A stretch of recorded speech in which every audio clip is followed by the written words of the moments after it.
Star Times. Enjoy digital life.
Good evening and welcome to this edition of Catholic Focus News. I'm Asasha Elizabeth, and with me on sign language interpretation is Jane Bayer. Coming up, Pope Francis calls for a renewed care of creation. The government pledges fresh measures against floods in Budalangi, and Miraa exporters issue a stern ultimatum to the state. We also have updates on the Kenya's health workforce, calls for unity among Western Kenya leaders, and in sports, Harambee Stars fight to keep their World Cup dream alive. Let's begin in the heart of the Catholic Church, where Pope Francis is urging the world to rethink its relationship with nature. The Pontiff is once again urging the world to rethink its connection with nature. In this month's Pope video for September, themed for our relationship with all creation, the Holy Father calls on the faithful to recognize every creature as a gift of God and to protect our common home with gratitude and responsibility. The message, released during the season of creation, also marks the 800th anniversary of St. Francis of Assisi's Canticle of Creation and the 10th anniversary of the landmark encyclical Laudato Si. Take a look.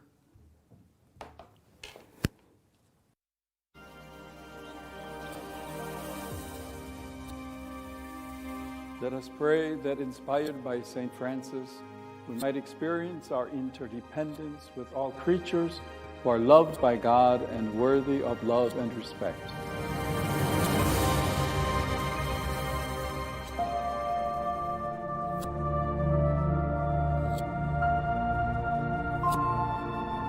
Lord, you love everything you have created, and nothing exists outside the mystery of your tenderness. Every creature, no matter how small, is the fruit of your love and has a place in this world.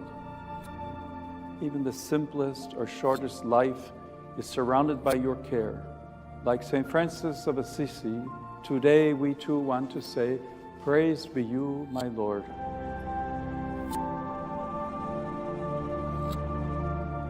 Through the beauty of creation, you reveal yourself as a source of goodness. We ask you, open our eyes to recognize you, learning from the mystery of your closeness to all creation that the world is infinitely more than a problem to solve. It is a mystery to be contemplated with gratitude and hope. Help us to discover your presence in all creation, so that in fully recognizing it, we may feel and know ourselves to be responsible to this common home where you invite us to care for, respect, and protect life in all its forms and possibilities. Praise to be you, Lord. Amen.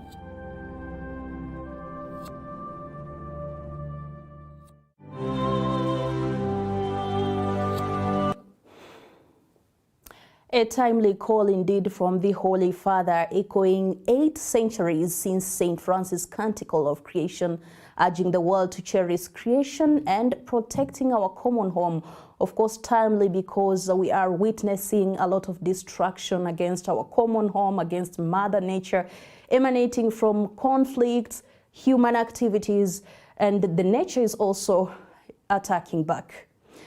Great. The government has pledged to build more dikes along River Nzoia in Budalangi, Busia County to mitigate perennial floods that have displaced families and destroyed livelihoods. This assurance comes as the Kenya Meteorological Department issues its October to December forecast, warning of El Nino-related heavy rains in parts of the country. Let's get the story from Deborah Mwania. The government, through the Ministry of Water and Irrigation, has announced plans to construct more dikes along River Nzoia in Budalangi. This follows years of recurring floods that have displaced residents and caused massive losses in the area. Kila mwezi tulikuwa tunafanya pumping of water. Tunatumia shilingi milioni 1.8, 1.8 million Kenya shillings. Lakini zile pampu leo tulizima kitambo na maji yamefika kwa mashamba yetu by gravity. Mheshimiwa Wanjala, we need to explain what that means. Inamaanisha tuko na uwezo wa kulima mashamba yetu bila wasiwasi na bila maswali kwamba tutakosa maji yetu ya kulima. Na ukulima ndio uti wa mgongo wa nchi yetu ya Kenya. Nyinyi mniambie tu watu wa Lugari, mniambie watu wa Mabinja, mtalima ama hamtalima? Mtalima. Mimi na sisi na serikali pamoja tukifanya pasi kwa pamoja ni kuhakikisha kwamba tunawapa maji. The Cabinet Secretary further noted that government has been investing in water conservation efforts, encouraging locals to make use of the stored water for irrigation, a move supported by Area Member of Parliament Raphael Wanjala. Tusipoongeza hii dike, lakini haitakuwa as deep as this one. Huku itakuwa bit shallow. Ingawa ni mbali, lakini it may not take as much money as the one tumetumia. Lakini tukiisongeza ndio haya maji, kwa sababu sasa vile tumefika hapa, sasa ikifika hapo inazunguka tena inaweza rudia sisi pande hii. So tukienda tukifungia pale Sikomere, tutakuwa you have sorted us forever. Area residents, however, want the government to fast-track the construction of dikes to protect their farms from flood waters that spill over when the river flows with force. Bado kuna challenges huko mbele. Tunaomba siku ya leo, Bwana Waziri, utusaidie tufike huko mbele, tusiwe na challenges zingine hapa Bunyala South. Pia mtengenezee small dike pande ile nyingine, ili maji kiteremuka hapo tuko napata maji na pumping. Sasa inakuja na gravity. Na inapokuja na gravity ni mingi sana. So sometimes ina overflow pande ile nyingine. Tunaomba pia mtu na IB ambao uko hapa, tafadhali mtusaidie tuweke small dike pande ile nyingine ili maji isije kwa mashamba tunapoenda kulima. Confirming the government's commitment, the MP admitted that dikes alone may not be a complete solution. However, he stressed that they would help protect aquatic life in Lake Victoria, which is sometimes endangered when toxic polluted waters drain into the lake. Hatutakuwa tumemalizia hapo. Ukiangalia kule kuna watu. Conference ya Budalangi sasa inatoka hapo paka Bondo. Tunapakana na Raila. Hii barabara unaona hii ndio ring road. Inatakana ipita hapa mpaka ingie Bondo alafu usengi kwa hii swamp. Lakini sasa to protect hawa watu pia tukimaliza hapa inaonekana tena tutachukulia hapa. Hiyo dredger tumesema dredger priority yetu sahi ni dredger number 1. Number 2 dredger. Number 3 dredger. So that we open up hii maji ikimbie ikienda kwa lake na samaki pia zipate nafasi ya kuzaa, kwa sababu saa nyingine sasa hii maji inakuwa chafu, inakaa sana, inakuwa toxic kwa samaki. With lives and livelihoods at stake, residents remain hopeful that government's promises will finally bring a lasting solution to Budalangi's perennial floods. Deborah Mwanya, Capuchin TV, Catholic Focus, Bundalangi, Busia County.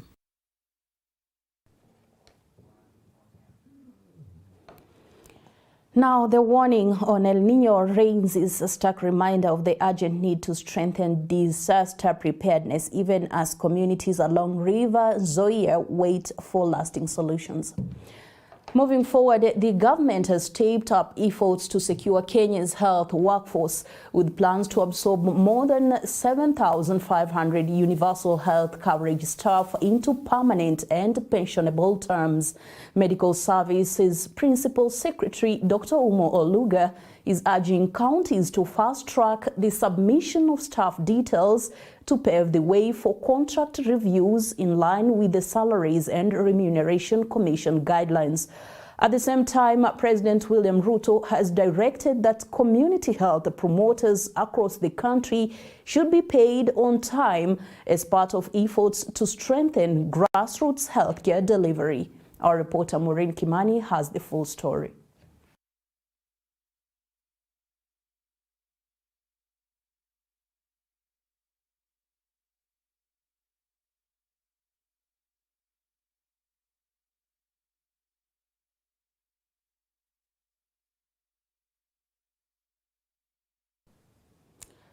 Apologies for that technical issue on that story, but we'll be bringing it to you as and when that is fixed.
At Mater Hospital, we put your heart at the center of everything we do. Our cardiac program is one of the most elaborate in the region, offering services for both children and adults. The specialist heart clinic is fully equipped to diagnose and treat a variety of cardiovascular and heart diseases. We have specialized tests like echocardiogram, diagnostic catheterization. We also have support of the radiology department. We're able to do CT scans of the heart and of the lungs and pulmonary arteries, and all these help us come to get a diagnosis. Our cardiology unit combines expert care with the latest technology to detect, treat, and prevent heart disease. Will remain true that indeed the patient matters to Mater Hospital. Mater Misericordia Hospital. Excellence in care every step of the way.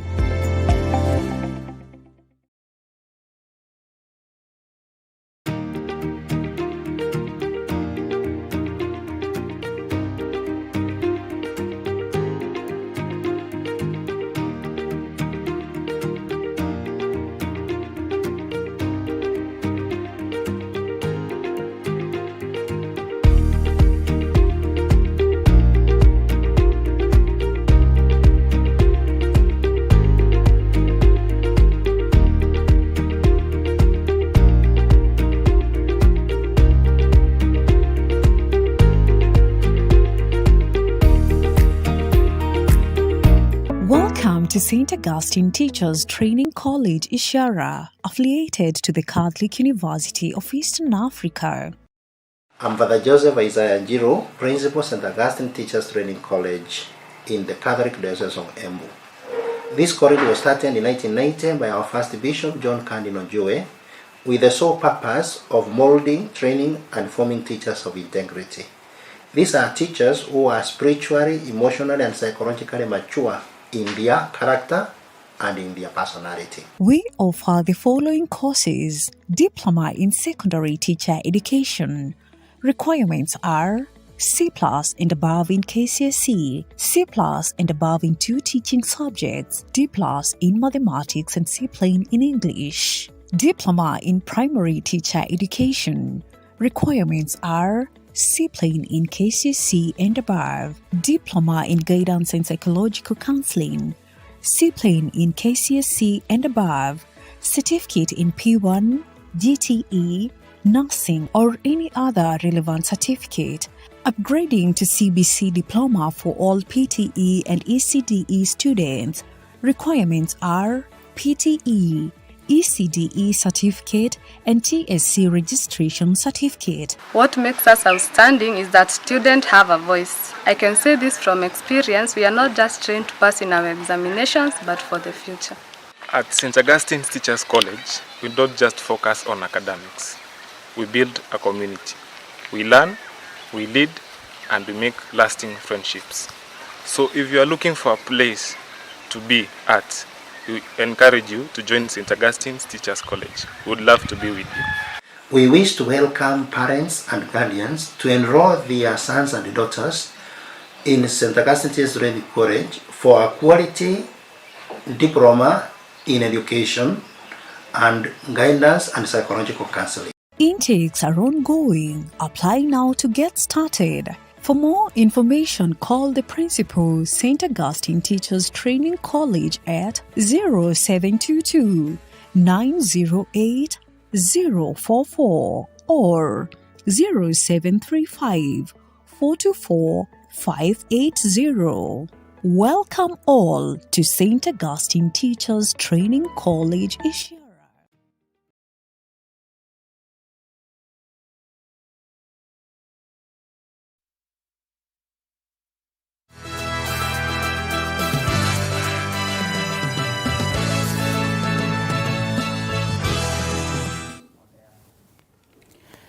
Once again, we apologize for that technical hitch.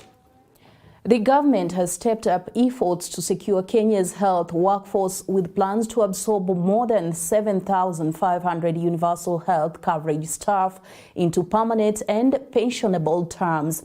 Medical Services Principal Secretary Dr. Omar Oluga is urging counties to fast-track the submission of staff details to pave the way for contract reviews in line with the Salaries and Remuneration Commission guidelines.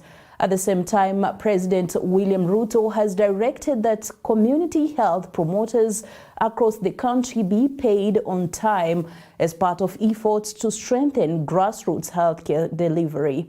Our reporter Maureen Kimani has the full story. At the Coast General Teaching and Referral Hospital in Mombasa, a new chapter is unfolding for thousands of UHC health workers. President William Ruto, while issuing employment letters to staff transitioning from temporary to permanent terms, emphasized the need for counties to support the national government's plan aimed at enhancing service delivery under the Universal Health Coverage Program. Tumekuwa na wafanyikazi wa afya, wa sekta yetu ya afya, wale ambao walitusaidia wakati wa COVID, wale wa UHC, wafanyikazi zaidi ya 7,500. Hawa wafanyikazi wamehangaika kiasi, lakini mimi nimetangaza ya kwamba sasa hawa wafanyikazi tunataka kuwatoa katika utendakazi wa kandarasi, tuwafanye permanent and pensionable, because we have the resources to do it. Medical Services PS Dr. Omar Oluga echoed the urgency, calling on County Executive Committee members for health to submit returns for UHC staff working in health facilities in line with the directive from the Ministry of Health and the Council of Governors. We would like the CCs to help us with initiating the process so that the county public service boards could alter the contracts. At the same meeting, Controller of Budget Dr. Margaret Nyakango urged counties to adopt the new e-procurement system, encouraging patience as the system takes shape. When change comes in, and I can tell you, I'm an expert in change management, that is not how you implement change. You must implement change in a certain way. There are certain things you must do to implement change. But having said that, we need eGPS. Regardless of the fact that the change has not been managed properly. And therefore, it is going to create a lot of problems. No one is safe. Not me, not the Auditor General, not Parliament. Everybody is involved. Now, so what must we do? We must make the best of a bad situation. The head of state reaffirmed his administration's commitment to making healthcare accessible to all Kenyans, stressing that it is a right, not a privilege. Reporting for Catholic Focus, Maureen Kimani. Now from Mombasa to Meru, agriculture is the backbone of our nation, just as sugarcane and maize farming sustain livelihoods in Western Kenya and tea thrives in the Rift Valley. Farmers in Meru, Tharaka Nithi and Embu depend heavily on miraa cultivation. But miraa exporters are now crying foul, accusing a powerful cartel at the country's airports of frustrating their business with foreign markets. The traders claim the cartel is extorting up to $3.5 per kilogram, inflating costs, hijacking airlines, and threatening the livelihoods of thousands of farmers. They are now issuing a 14-day ultimatum to the government, demanding swift action from President William Ruto or face mass protests at the airport. Here's Lillian Kimanthi with that report. Speaking at a press briefing led by transporter Mohamed Aden, they warned that the situation is crippling the miraa business, which was once highly profitable. They pointed out that such acts of extortion increase the cost of doing business and also threaten the livelihoods of thousands of farmers and traders who depend on the miraa value chain. Excellency, I want to bring to your urgent attention about a cartel that has entrenched itself at our airport. Your Excellency, the cartel has actively sabotaged us young people from working. It is sabotaging your government, and it is sabotaging farmers from getting good pays from their produce. Nasema tumechoka na ni mwisho. Hii cartel lazima imalizwe. According to Mohamed, the cartel has been demanding $3.5 for every kilo of miraa exported abroad. He said that if the amount is not paid in dollars, the consignment are barred from being loaded onto designated aircraft. The future of young entrepreneurs is at risk, Your Excellency. Do something. $3.5 per kilo. Another transporter, Abdallah Juma, said the scheme is frustrating farmers, small-scale entrepreneurs, and the national economy at large. Kuna shida ambayo kwamba tungetaka itatuliwe na serikali yetu, kwa sababu kumekuja cartels ambao kwamba wamekuja kutusimamishia kazi yetu. Tumekula kubwa sana ni kwamba kuna pesa zetu ambazo kwamba zimelala saizi kule, tumekosa kulipo kwa sababu yao. Wamekuja wamesema tulipo pesa zetu na ndio zimetusimamishia kazi yetu. Wakulima kule tuko na madeni zao ambao kwamba hatujalipa mpaka saa hii. Wakulima wengine wametushtaki mpaka kotini. Wanataka kutupeleka kwa sababu ya madeni zao hawajalipa. Exporters and farmers have issued a 14-day ultimatum to the government, warning that if the matter is not addressed, they will stage mass demonstrations at airports. Lillian Kimanthi, reporting for Catholic Focus, Capuchin TV. Religious leaders in Western Kenya have raised concern over heightened political tensions, warning that partisan wrangles risk sowing division in the region. They are now calling on politicians to uphold unity, respect senior leadership, and keep the pulpit free from partisan political battles. Onuso Yvonne reports. Calls for sobriety in Western Kenya's political arena continue to grow, with leaders and clergy emphasizing the need for dialogue and mutual respect. In Kakamega County, a section of political leaders stressed that public exchanges among leaders risk creating unnecessary rifts in the region. They appeal for a spirit of togetherness, urging leaders to put aside party differences and speak with one voice.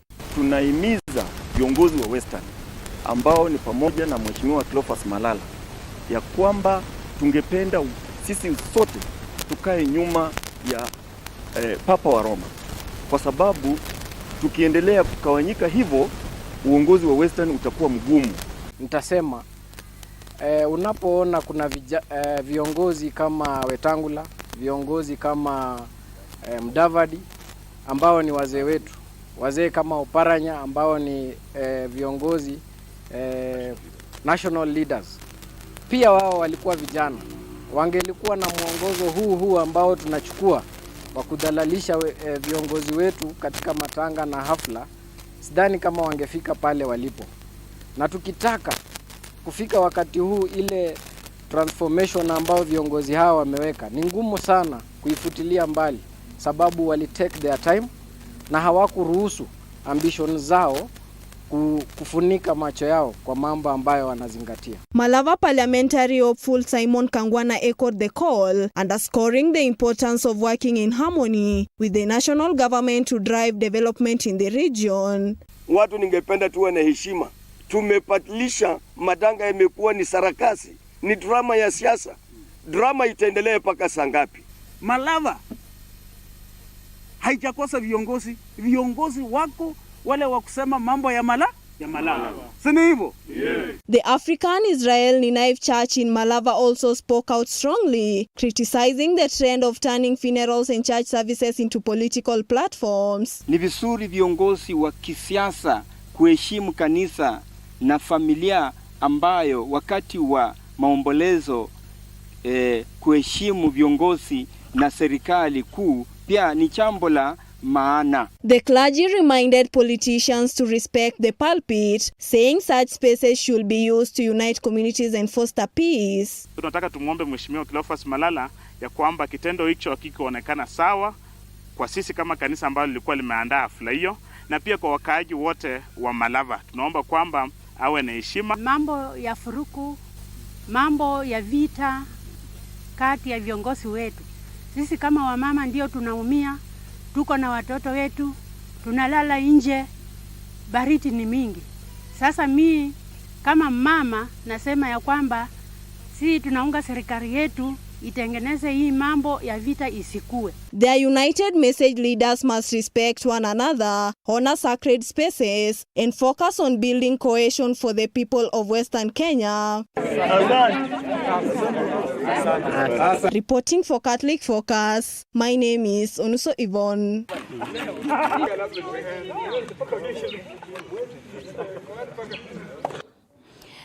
Border associations in Nairobi are pointing fingers at unregistered riders for a surge in crime within the Central Business District. They accuse Governor Johnson Sakaja's administration of lax enforcement, saying the failure to act is putting public safety at risk.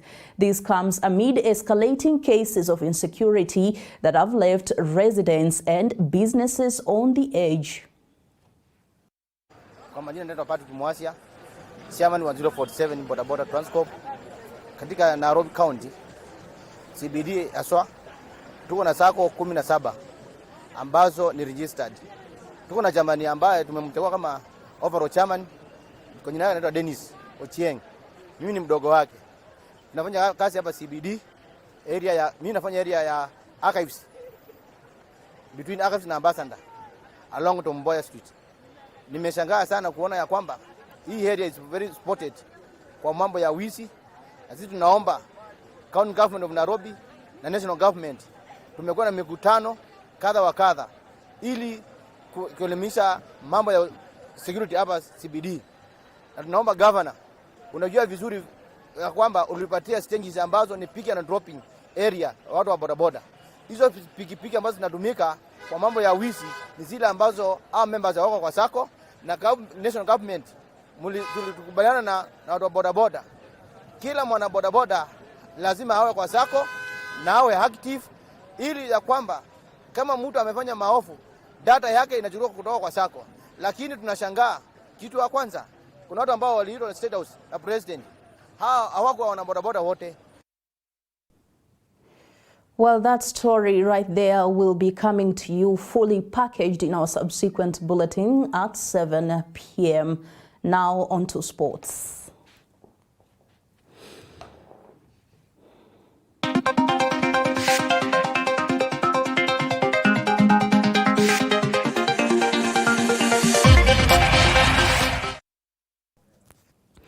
Kenya's Harambee Stars face off against the Scorpions of Gambia this afternoon in a 2026 FIFA World Cup qualifier, a make or break fixture that could define their path to the global stage. The match is currently underway with hopes high across the country and fans banking on the Stars to keep their World Cup dream alive.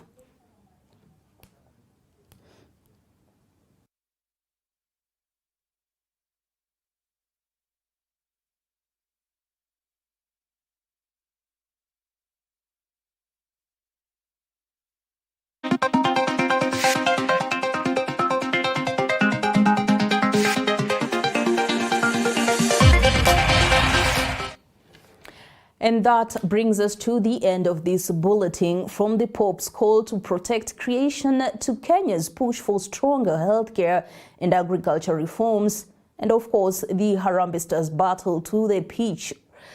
It is clear the stories shaping our faith, our families and our nations are deeply connected. Thank you for watching Catholic Focus News. I'm Asasha Elizabeth with sign language interpretation by Jane Mbayer. Stay with us for more updates at the top of the hour. Good evening.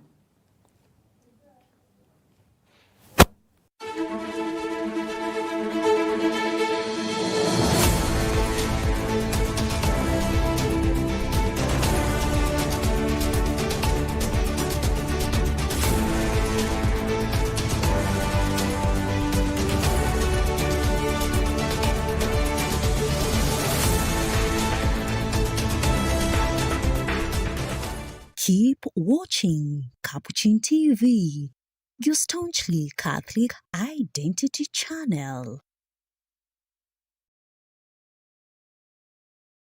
You are watching Capuchin TV. For any complaints, comments, or compliments on our programming, you can either write to us on info@capuchintv.co.ke or you can call us directly on 0717 424 866.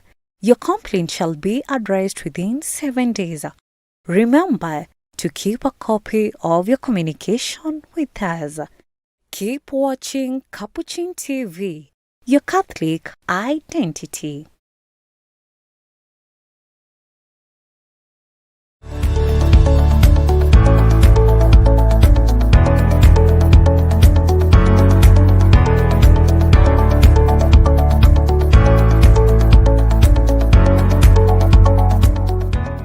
Are you passionate about healthcare? Do you dream of a career that touches lives and transforms communities? Welcome to Our Lady of the Assumption Medical Training College, Ola MTC, a center of excellence where compassion meets competence. Founded in the year 2024 by the Assumption Sisters of Nairobi and located within the serene grounds of St. Mary's Mission Hospital in Lang'ata, Our Lady of the Assumption Medical Training College is envisioned to be a world-class medical training institution that is committed to transform lives of individuals, families, and communities. And this is done through provision of quality education. Our mission as Our Lady of the Assumption Medical Training College is to produce competent health professionals who will be leaders in providing safe, compassionate, quality care in responding to the health needs of the society. Ola MTC is more than just a college, it's a calling. We have 113 students pursuing nursing and perioperative care technology, both certificate and diploma.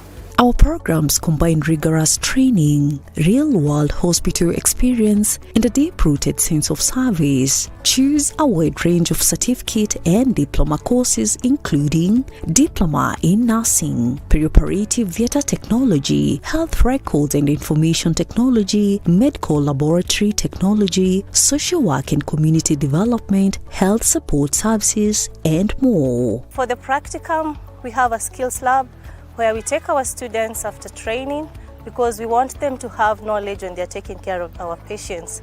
We have both boarding facilities for the girls and for the boys, and those who wish to study as day scholars. Whether you scored a C plane or a D+, there's a place for you at Ola MTC. For a young man yearning to be a nurse or enter into the healthcare field, Ola MTC is ready, open, and welcoming. So if you want your daughter or your son to acquire knowledge, to acquire practicum that entails compassion in healthcare, this is a place to be. Join a college driven by values, integrity, and faith, shaping tomorrow's healthcare heroes with compassion at the core. We welcome you, therefore, to Our Lady of the Assumption Medical Training College. Call us today on 0791 835 796. You can also email us at info@olamtc.ac.ke. Visit our website www.olamtc.ac.ke. Our Lady of the Assumption Medical Training College. Your journey to compassionate healthcare begins here.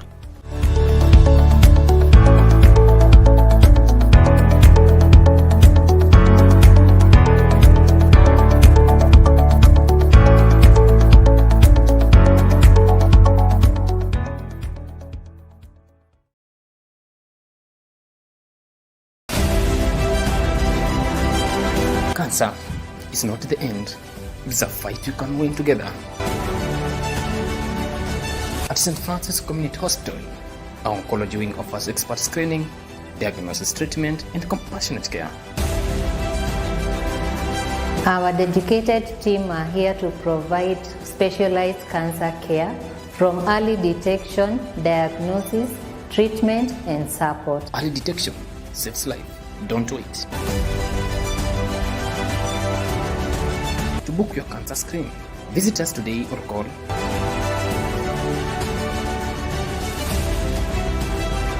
Together we fight cancer with hope and compassion. St. Francis Community Hospital. We treat, God heals.